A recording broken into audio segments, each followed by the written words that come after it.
trembles. Gibeah of Saul flees. Cry out, O daughter of Galim. Listen, O Laisha. Poor Anathoth. Madmanna is in flight. The people of Gebim take cover. This day they will halt at Nob. They will shake their fist at the mount of the daughter of Zion, at the hill of Jerusalem. See, the Lord Almighty will lop off the boughs with great power. The lofty trees will be felled, the tall ones will be brought low.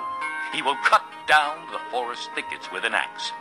Lebanon will fall before the mighty one. Chapter 10. Woe to those who make unjust laws, to those who issue oppressive decrees to deprive the poor of their rights and withhold justice from the oppressed of my people, making widows their prey and robbing the fatherless. What will you do on the day of reckoning, when disaster comes from afar? To whom will you run for help? Where will you leave your riches? Nothing will remain but to cringe among the captives or fall among the slain. Yet for all this, his anger is not turned away. His hand is still upraised. Woe to the Assyrian, the rod of my anger, in whose hand is the club of my wrath. I send him against a godless nation. I dispatch him against the people who anger me, to seize loot and snatch plunder and to trample them down like mud in the streets. But this is not what he intends. This is not what he has in mind. His purpose is to destroy, to put an end to many nations. Are not my commanders all kings, he says?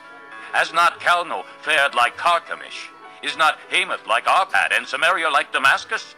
As my hand seized the kingdoms of the idols, kingdoms whose images excelled those of Jerusalem and Samaria, shall I not deal with Jerusalem and her images, as I dealt with Samaria and her idols?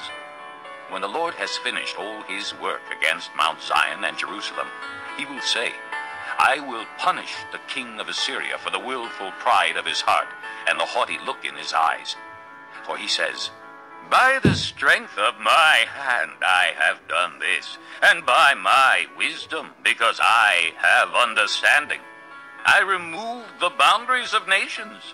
I plundered their treasures. Like a mighty one I subdued their kings. As one reaches into a nest, so my hand reached for the wealth of the nations. As men gather abandoned eggs, so I gathered all the countries. Not one flapped a wing or opened its mouth to chirp. Does the axe raise itself above him who swings it, or the saw boast against him who uses it? As if a rod were to wield him who lifts it up, or a club brandish him who is not wood. Therefore the Lord Almighty, will send a wasting disease upon his sturdy warriors.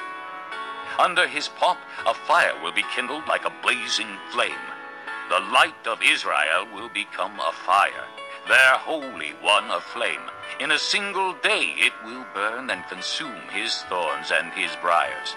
The splendor of his forests and fertile fields it will completely destroy, as when a sick man wastes away.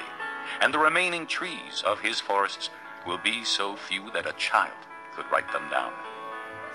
In that day, the remnant of Israel, the survivors of the house of Jacob, will no longer rely on him who struck them down, but will truly rely on the Lord, the Holy One of Israel. A remnant will return.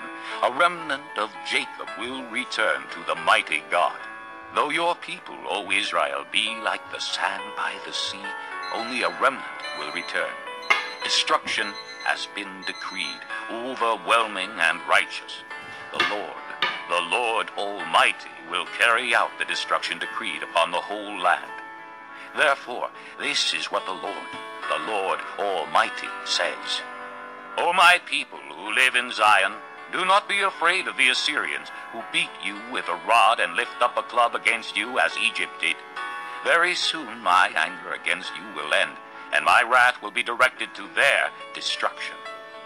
The Lord Almighty will lash them with a whip, as when he struck down Midian at the rock of Oreb, and he will raise his staff over the waters as he did in Egypt. In that day their burden will be lifted from your shoulders, their yoke from your neck. The yoke will be broken because you have grown so fat. They